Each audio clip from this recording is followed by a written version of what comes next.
Bodhivana Lankavatara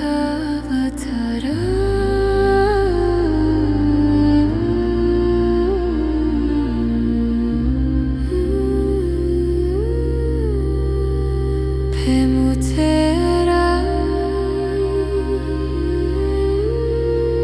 Bodhivana Lankavatara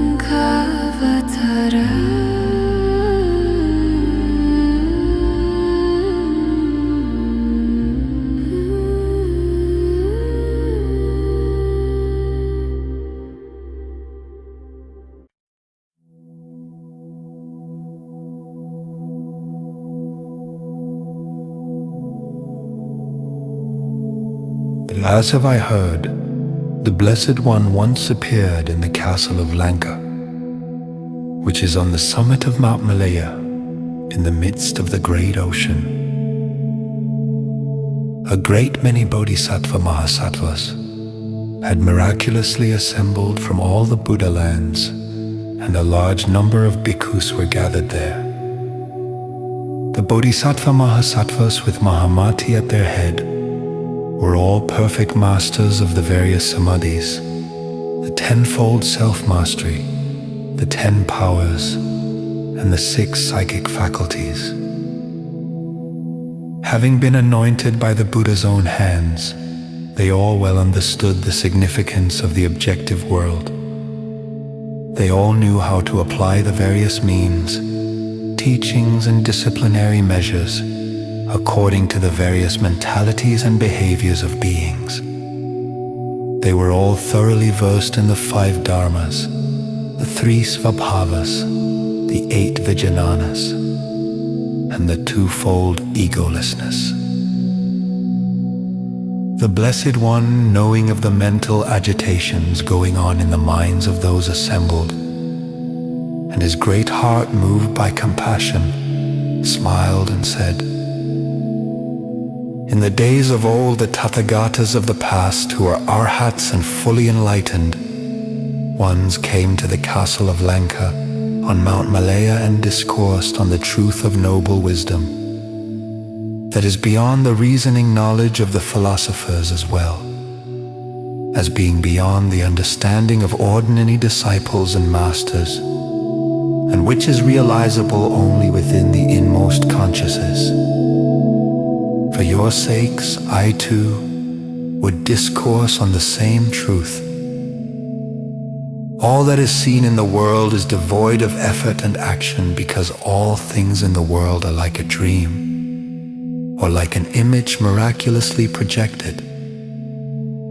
This is not comprehended by the philosophers and the ignorant, but those who thus see things see them truthfully. Those who see things otherwise walk in discrimination, and as they depend upon discrimination, they cling to dualism.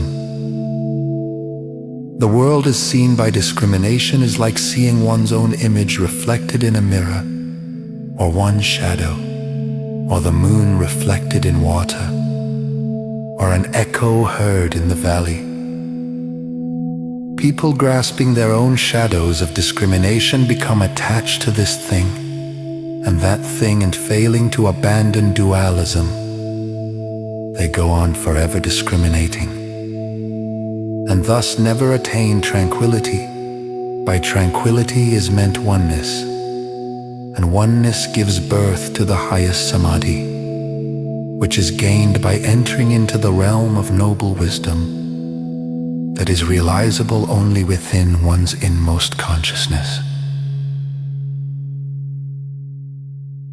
Then all the Bodhisattva Mahasattvas rose from their seats and respectfully paid him homage, and Mahamati, the Bodhisattva Mahasattva, sustained by the power of the Buddhas, drew his upper garment over one shoulder, knelt, and pressing his hands together, praised him in the following verses. As thou reviewest the world with thy perfect intelligence and compassion, it must seem to thee like an ethereal flower of which one cannot say, "It is born, it is destroyed, for the terms being and non-being do not apply to it. As thou reviewest the world with thy perfect intelligence and compassion, it must seem to thee like a dream of which it cannot be said, it is permanent or it is destructible, for being and non-being do not apply to it. As thou reviewest all things by thy perfect intelligence and compassion, they must seem to thee like visions beyond the reach of the human mind, as being and non-being do not apply to them. With thy perfect intelligence and compassion which are beyond all limit, thou comprehendest the egolessness of things and persons, and art free and clear from the hindrances of passion and learning and egotism. Thou dost not vanish into nirvana, nor does nirvana abide in thee, for nirvana transcends all duality of knowing and known, of being and non-being. Those who see thee thus, serene and beyond conception, will be emancipated from attachment, will be cleansed of all defilement, both in this world and in the spiritual world beyond. In this world whose nature is like a dream, there is place for praise and blame, but in the ultimate reality of Dharmakaya, which is far beyond the senses and the discriminating mind, what is there to praise, O thou most wise?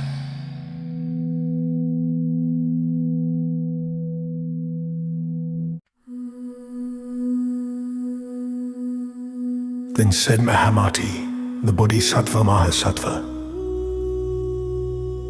O Blessed One, Sugata, Arhat and fully enlightened, pray tell us about the realization of noble wisdom, which is beyond the path and usage of the philosophers, which is devoid of all predicates such as being and non-being, oneness and otherness, bothness and not bothness, existence and non-existence, eternity and non-eternity, which has nothing to do with individuality and generality, nor false imagination, nor any illusions arising from the mind itself, but which manifests itself as the truth of highest reality, by which, going up continuously by the stages of purification, one enters at last upon the stage of Tathagatahood, whereby, by the power of his original vows unattended by any striving, one will radiate its influence to infinite worlds, like a gem reflecting its variegated colors, whereby I and other Bodhisattva Mahasattvas will be enabled to bring all beings to the same perfection of virtue. Said the Blessed One, well done, Mahamati. And again, well done indeed. It is because of your compassion for the world, because of the benefit it will bring to many people, both humankind and celestial, that you have presented yourself before us to make this request. Therefore, Mahamati, listen well and truly reflect upon what I shall say, for I will instruct you. Then Mahamati and the other Bodhisattva Mahasattvas gave devout attention to the teaching of the Blessed One. Mahamati, since the ignorant and simple-minded, not knowing that the world is only something seen of the mind itself, cling to the multitudinousness of external objects, cling to the notions of being and non-being, oneness and otherness, bothness and not bothness, existence and non-existence, eternity and non-eternity, and think that they have a self-nature of their own, all of which rises from the discriminations of the mind and is perpetuated by habit energy, and from which they are given over to false imagination. It is all like a mirage in which springs of water are seen as if they were real. They are thus imagined by animals who, made thirsty by the heat of the season, run after them. Animals, not knowing that the springs are an hallucination of their own minds, do not realize that there are no such springs in the same way, Mahamati. The ignorant and simple-minded, their minds burning with the fires of greed, anger, and folly, finding delight in a world of multitudinous forms, their thoughts obsessed with ideas of birth, growth, and destruction, not well understanding what is meant by existent and non-existent, and being impressed by the erroneous discriminations and speculations since beginningless time, fall into the habit of grasping this and that, and thereby becoming attached to them. It is like the city of the Gandharvas, which the unwitting take to be a real city, though it is not so, in fact. The city appears as in a vision, owing to their attachment to the memory of a city preserved in the mind as a seed. The city can thus be said to be both existent and non-existent.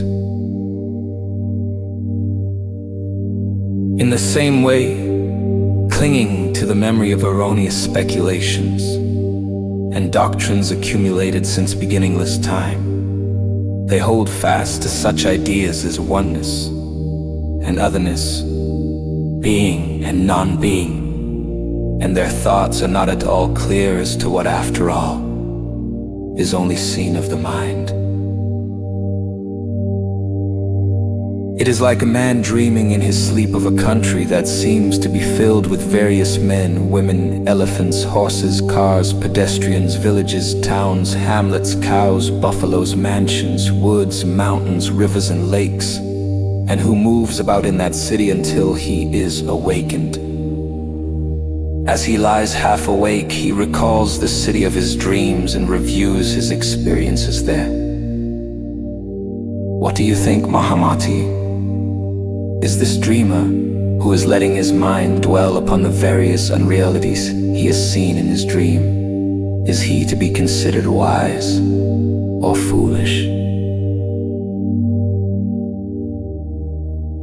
In the same way, the ignorant and simple-minded who are favorably influenced by the erroneous views of the philosophers do not recognize that the views that are influencing them are only dream-like ideas originating in the mind itself, and consequently they are held fast by their notions of oneness and otherness, of being and non-being.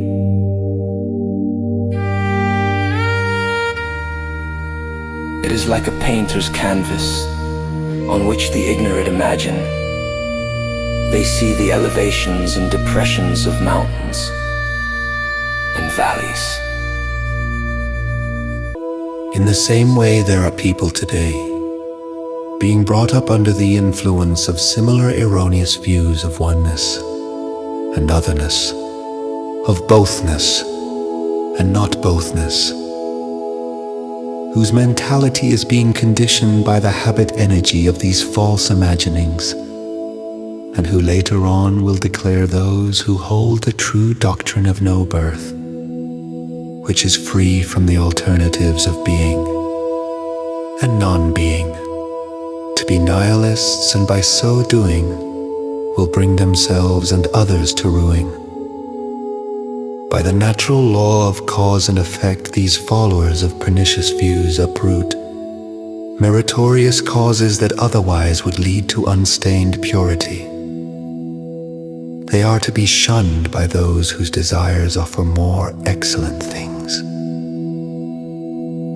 It is like the dim-eyed ones who, seeing a hairnet, exclaim to one another, "It is wonderful. Look, Honorable sirs, it is wonderful.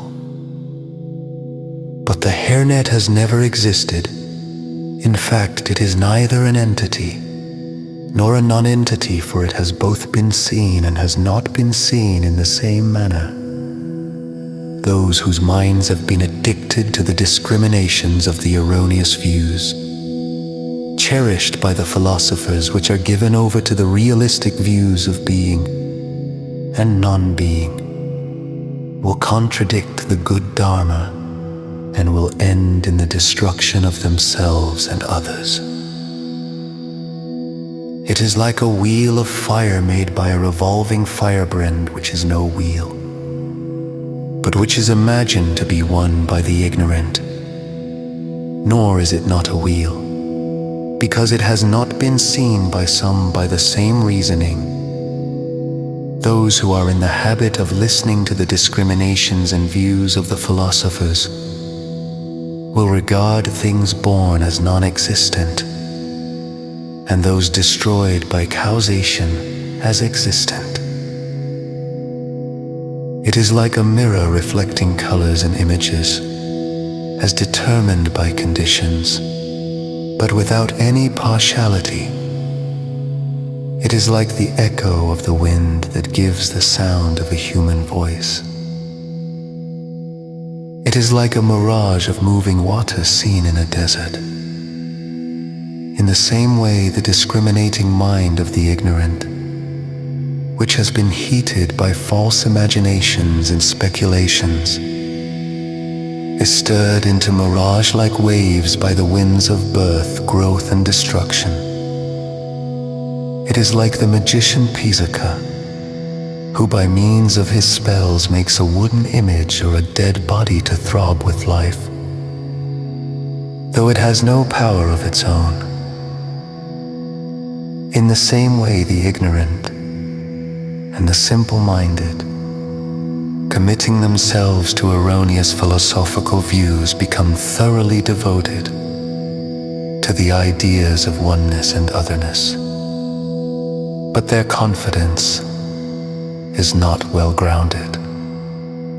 For this reason, Mahamati, you and other Bodhisattva Mahasattvas should cast off all discriminations leading to the notions of birth, abiding and destructions, of oneness and otherness, of bothness and not bothness, of being and non-being, and thus getting free of the bondage of habit energy, become able to attain the reality realizable within yourselves of noble wisdom.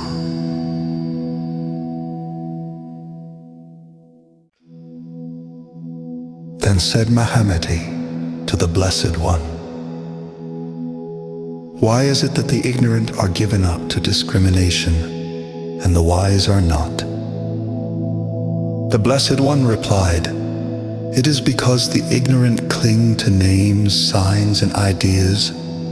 As their minds move along these channels, they feed on multiplicities of objects and fall into the notion of an ego soul and what belongs to it.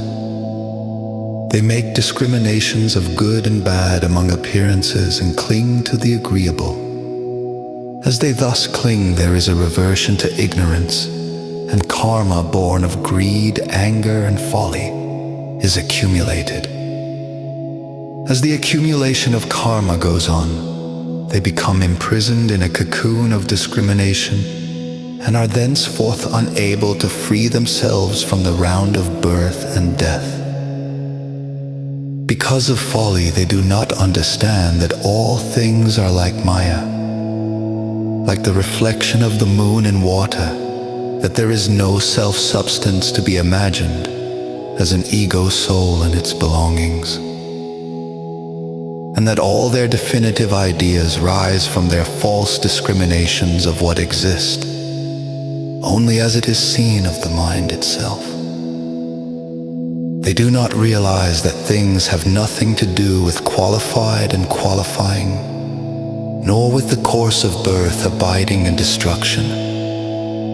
And instead they assert that they are born of a creator, of time, of atoms, of some celestial spirit.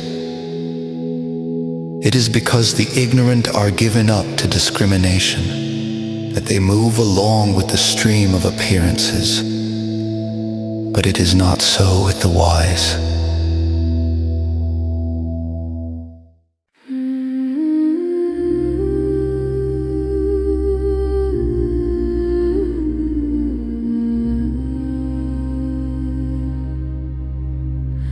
Pemutera Bodhivana